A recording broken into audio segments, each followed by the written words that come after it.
দর্শক মন্ডলী, এই দেখেন আমরা লঞ্চের মধ্যে কুষ্টিয়া থেকে ফেরার পথে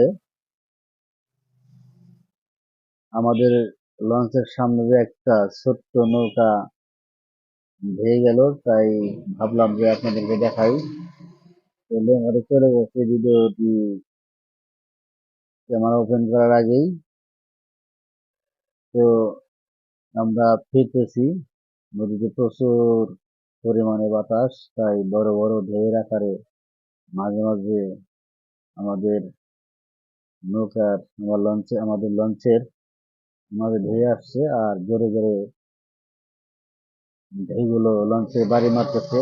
আমি আপনাদেরকে দেখানোর চেষ্টা করলাম। আমরা এখানে অনেকেই অনেক ভাবে অনেক ভঙ্গিমায় বসে আছি, কারণ 2 দিন যাবৎ লঞ্চে এক একজনের পরিস্থিতি এক এক রকম। কেউ হাফ প্যান্ট পরা, কেউ ফুল প্যান্ট পরা, কেউ লুঙ্গি, এইভাবে আছে। তো বন্ধুরা, ভালো থাকবেন, সুস্থ থাকবেন। ধন্যবাদ।